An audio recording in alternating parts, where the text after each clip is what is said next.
Good afternoon, students. Today's topic of advertising management is advertising and communication. Advertising and communication. Advertising is a way of communicating. अगर हम जाने कि विज्ञापन क्या है, विज्ञापन एक तरीका है कम्युनिकेशन करने का. कम्युनिकेशन किसके बीच में हो रहा है? कम्युनिकेशन हो रहा है मार्केटर और कंज्यूमर के बीच में. कंज्यूमर के बीच में किस चीज़ को लेकर हो रहा है? प्रोडक्ट को लेकर हो रहा है, प्रोडक्ट के फीचर्स को लेकर हो रहा है. प्रोडक्ट क्या होता है? Anything that gives you satisfaction in the form of utility. आपको प्यास लगी है, आपने बिस्लरी परचेज किया, बिस्लरी प्रोडक्ट है, कंज्यूमर की नीड सेटिस्फाई हुई. ठीक है.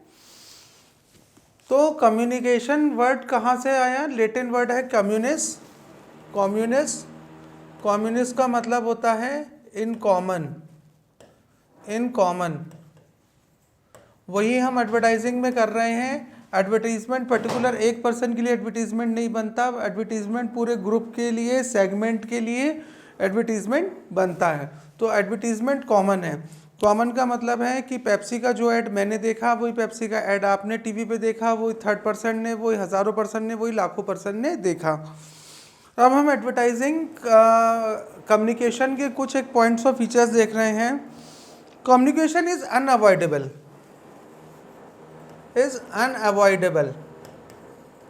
Communication is unavoidable. अनअवॉइडेबल का मतलब क्या होता है? जिसको हम हटा ना सकें, अवॉइड ना कर सकें. अगर मैं ऑर्गेनाइजेशन के अंदर कम्युनिकेशन ना हो तो मैं ऑर्गेनाइजेशन की संस्था की परिकल्पना भी नहीं कर सकता. प्रोडक्ट मैन्युफैक्चर हो गया है, एडवर्टीजमेंट कैंपेन बनाना ही है, हमको नेसेसरी है. एडवर्टीजमेंट क्या है? Is a form of communication. It is a continuous process. Advertisement जो है वो कंटिन्यूअस प्रोसेस है. कंटिन्यूस प्रोसेस का मतलब ये होता है कि एडवर्टाइजिंग हम जितनी करेंगे हमारा सेल्स रेवेन्यू उतना बढ़ेगा. क्योंकि एडवर्टीजमेंट क्या है? एक तरह से रिमाइंडर भी है. आप अगर सोचोगे कि कुछ प्रोडक्ट्स की आपने परचेजिंग छोड़ दी है, मैं गारंटेड बोल सकता हूँ कि आपने उसका एडवर्टीजमेंट कई दिनों से देखा नहीं होगा. टू वे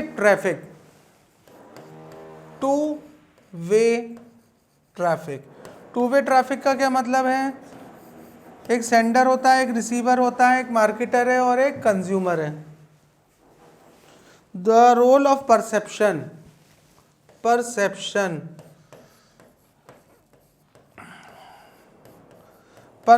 का मतलब क्या है? अवधारणा. किसी के प्रति मनोविज्ञान के द्वारा अवधारणा बनाना, परसेप्शन, परसीव करना. तो कम्युनिकेशन एडवर्टीजमेंट जो है वो प्रोडक्ट के बारे में कंज्यूमर के मन में अवधारणा बनाता है, परसेप्शन ड्रॉ करता है. मल्टी डायमेंशनल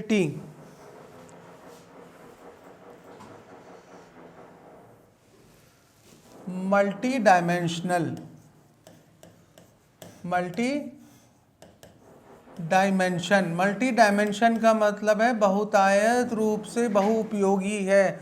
उसके बहुत सारे आयाम हैं. जैसे आयाम कैसे हैं एडवर्टीजमेंट कम्युनिकेशन के? कि वो परसेप्शन ड्रॉ करता है, वो मोटिवेटर होता है, वो रिमाइंडर होता है, वो यूज़फुलनेस प्रोडक्ट की बताता है. तो मल्टी डायमेंशनल है. कई बार ये क्वेश्चन आता है शॉर्ट टाइप में, बरकतुल्लाह यूनिवर्सिटी पूछती है कि कम्युनिकेशन इज अ साइंस और एन आर्ट. साइंस और आर्ट. साइंस क्या है? साइंस हमेशा प्रिंसिपल्स के ऊपर चलती है. न्यूटन का नियम, एवरी एक्शन हैज इक्वल और अपोजिट रिएक्शन. हर क्रिया की सम्य विपरीत प्रतिक्रिया होगी. कम्युनिकेशन रिटन है. अगर हम कोई भाषा बोल रहे हैं, लिख रहे हैं, तो उसके पीछे पूरा विज्ञान है. मात्राओं का विज्ञान है, शब्दों का विज्ञान है. ए के बाद बी आएगा, बी के बाद सी आएगा. ठीक है. तो कम्युनिकेशन, हर वर्ड कहाँ से ओरिजिनेट हुआ है, उसका क्या मीनिंग है, तो उसके पीछे कोई ना बेस है, कोई ना कोई लॉजिक है.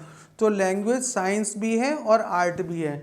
आर्ट कैसे है, साइंस तो यहाँ लॉजिक के ऊपर आ गया, आर्ट का मतलब है वो way of doing, way of doing, किसी काम को दूसरे के द्वारा निष्पादित करना, प्रतिपादित करना, उसका मतलब आर्ट होता है, वो कला। तो कम्युनिकेशन एक कला है। कम्युनिकेशन कला कैसे है कि प्रॉपर शब्दों के चयन से आप किसी को ऊपर अपना प्रभाव छोड़ सकते हो।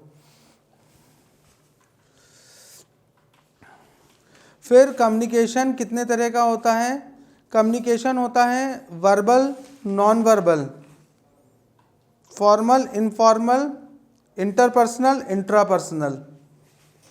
ठीक है, तो अब मैं आपको बताता हूं टाइप्स ऑफ कम्युनिकेशन।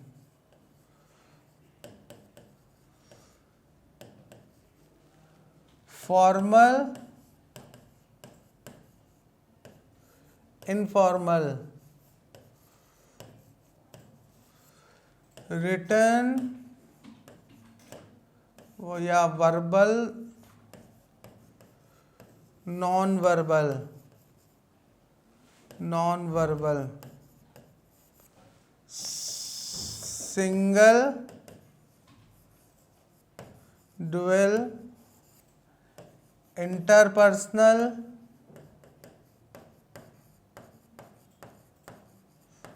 इंट्रापर्सनल।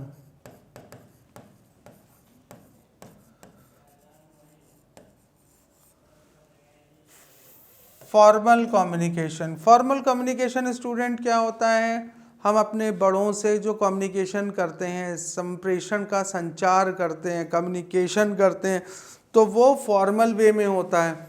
हम अपने बॉस से फॉर्मल वे में बात करेंगे। तो किसी भी संस्था में फॉर्मल कम्युनिकेशन होता है, फॉर्मल वर्ड्स का यूज़ होता है, सर, मैडम और रिस्पेक्टेड, ये फॉर्मल कम्युनिकेशन हो गया। हम अपने फ्रेंड्स के साथ इनफॉर्मल वे में कम्युनिकेट करते हैं, उसकी एक अलग भाषा होती है। हम अपने फ्रेंड को ग्रीट करेंगे तो अलग ढंग से करेंगे, हम अपने बॉस को ग्रीट करेंगे तो अलग ढंग से करेंगे। वर्बल, वर्बल का मतलब होता है मौखिक, ओरल। नॉन वर्बल, रिटन, लिखित रूप से किया गया communication. Single dual, single dual का मतलब है आप कंप्यूटर के ऊपर वर्क कर रहे हो, कुछ लिख रहे हो, सिंगल हुआ। डबल, डबल कैसे हुआ कम्युनिकेशन, सेंडर भी होगा इसमें और रिसीवर भी होगा। इंटरपर्सनल, इंट्रापर्सनल, इंटरपर्सनल का मतलब होता है जब अपने आप से मैं कुछ कम्युनिकेशन करता हूँ, जैसे मैंने बोला आज मुझे अच्छा परफॉर्म करना है एग्ज़ाम में, मैंने अपने से अपने लिए अपने मन में बात की, तो ये इंटरपर्सनल हो गया। इंट्रापर्सनल जब मैं दूसरे से संवाद करता हूँ तो वो इंट्रापर्सनल कम्युनिकेशन हो गया।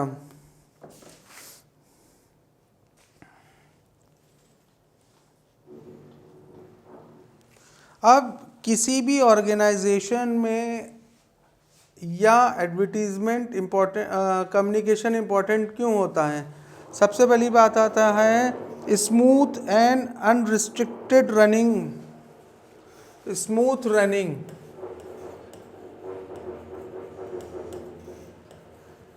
स्मूथ रनिंग, स्मूथ रनिंग के लिए कम्युनिकेशन का होना बहुत ज़रूरी है। स्मूथ रनिंग अगर हम बात करें, प्रोडक्ट मैन्युफैक्चर हो गया है, अगर आपने एडवर्टीजमेंट, कैंपेनिंग एडवर्टीजमेंट नहीं किया, सो व्हाट, आपके बिजनेस की साइकिल रुक जाएगी, क्योंकि सामान अगर बिकेगा ही नहीं, रेवेन्यू आएगा नहीं, रेवेन्यू आएगा नहीं तो आपका बिजनेस फ्लॉप हो जाएगा। Quick decision and implementation, quick decision, quick decision हमको निर्णय लेने में कम्युनिकेशन सहायक होता है। मेरे को मोबाइल, मुझे I have to purchase a mobile, मैं मोबाइल तब परचेज़ करूँगा जब मैंने अगर टेलीविज़न पे उसका एडवर्टीज़मेंट देखा है, रिकग्निशन है। 3-4 एडवर्टीज़मेंट को आजकल तो आप यूट्यूब पे भी एडवर्टीज़मेंट देख सकते हो, ठीक है, फीचर्स को आप कंपेयर कर सकते हो। तो डिसीजंस लेने में, प्रोडक्ट परचेज करने में कम्युनिकेशन की ज़रूरत होती है। Proper planning and coordination, planning and coordination, planning and coordination का मतलब है कि अगर कम्युनिकेशन प्रॉपर हुआ है तो परचेजेस की प्लानिंग बहुत आसानी से हो जाएगी। कोऑर्डिनेशन कंज्यूमर के साथ आसानी से हो सकता है। Moral building and demonstration management, moral building, moral building, आपको ऐसा लगता होगा ना, जिस प्रोडक्ट के आपने एडवर्टीजमेंट ज़्यादा देखे हैं उस प्रोडक्ट के प्रति आपके मन में कॉन्फिडेंस ज़्यादा होगा इन कंपैरिजन टू जिन प्रोडक्ट्स के आपने एडवर्टीजमेंट्स नहीं देखे हैं। आप रिटेलर के पास प्रोडक्ट परचेज करने जाते हो तो रिटेलर क्या रेफरेंस देता है कि ये हमारा टेलीविज़न पर ऐड चल रहा है। सो मोरल बिल्डिंग, कॉन्फिडेंस बिल्डिंग, आपको एक कॉन्फिडेंस मिलता है उस प्रोडक्ट की परचेज करने के ऊपर।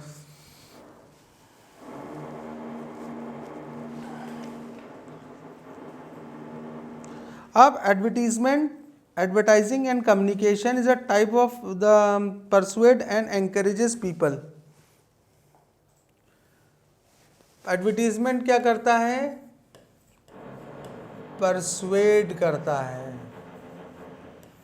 बोलता है कि प्रोडक्ट को परचेज करो, ठीक है। एंड एंकरेजेस, एंकरेज करता है, उसको साहस देता है प्रोडक्ट खरीदने के लिए। कौन करता है? एडवर्टीजमेंट करता है ना, साहस देता है, एक बैकअप है। तो एडवर्टीजमेंट और कम्युनिकेशन को जब हम जोड़ते हैं तो हमारे लिए क्या चीज़ें ज़रूरी होना चाहिए? सबसे पहले हमारे पास हमको पता होना चाहिए कि हमारे टारगेट ऑडियंस कौन है। टारगेट ऑडियंस कौन है? टारगेट ऑडियंस का मतलब क्या होता है बच्चों? टारगेट ऑडियंस का मतलब होता है जिनको हम अपना प्रोडक्ट सेल करना चाहते हैं। हर व्यक्ति हमारे लिए ऑडियंस नहीं हो सकता।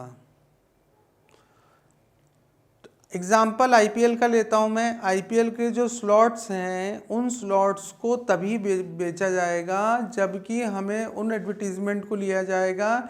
हमें पता है कि आईपीएल वही लोग देखेंगे, क्रिकेट वही लोग देखेंगे जो स्पोर्टी हैं, तभी तो वो आईपीएल देख रहे हैं। हमने साइकोग्राफी फैक्टर्स और लाइफस्टाइल फैक्टर्स में पढ़ा था इस बात को। तो मैं आईपीएल में उन्हीं एडवर्टीजमेंट्स को दिखाऊंगा, ठीक है। वो कौन सा है कोल्ड ड्रिंक? डर के आगे जीत है, माउंटेन ड्यू। तो माउंटेन ड्यू डर के आगे जीत है, यूथ को, साहसी लोगों को टारगेट कर रहा है। तो आप देखोगे माउंटेन ड्यू का एडवर्टीजमेंट आईपीएल में ज़रूर आएगा।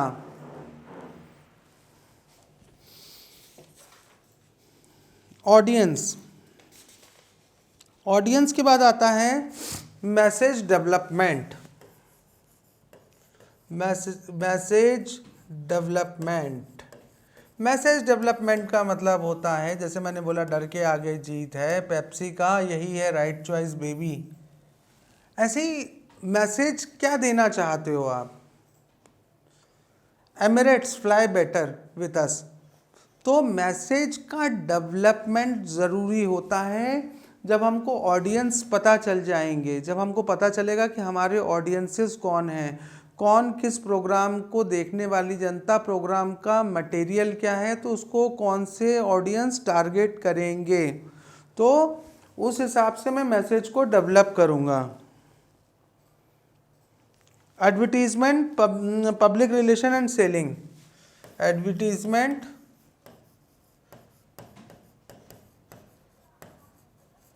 Advertisement, public relation and selling. Advertisement, public relation and selling. Advertisement, public relation and selling. After all advertisement क्या करता है? जनता के साथ अपने रिलेशंस, संबंधों को प्रगाढ़ करता है, रिलेशंस को बिल्ड करता है। पब्लिक रिलेशंस, एडवर्टीजमेंट जो है वो पब्लिक रिलेशन में आता है, तो पब्लिक रिलेशन एक्सरसाइज है। और जब हमारे पब्लिक रिलेशंस बन जाएंगे तो हम क्या करेंगे, उनको सेलिंग करेंगे। सबसे पहला पॉइंट है टारगेट ऑडियंस। हमको अपने टारगेट ऑडियंस पता होने चाहिए कि कौन से हमारे टारगेट ऑडियंस हैं। मैगजीन कौन पढ़ता है?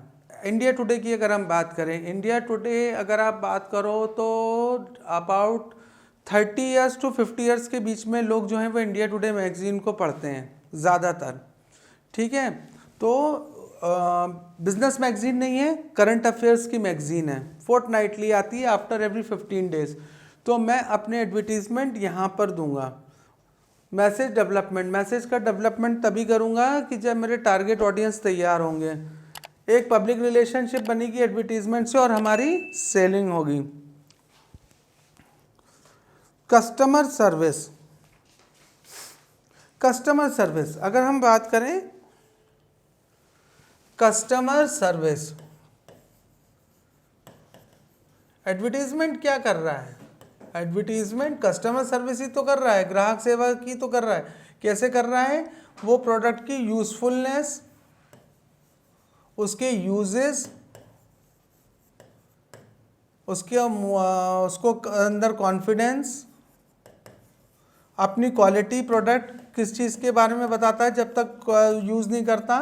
तो this all comes under the service of advertisement. Advertisement क्या कर रहा है?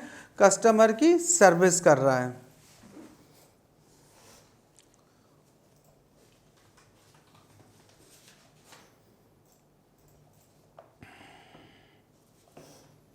मोरल बिल्डिंग, और मोरल बिल्डिंग मैंने आपको बताया। Importance of communication, importance of communication, importance of communication क्या है? Basis of decision making, decision making. मुझे कोई डिसीजन लेना है तो मैंने देखा कि मैंने ये ऐड रिकॉल करा, मैंने इसका ऐड देखा है, डिसीजन लेना आसान हो जाता है।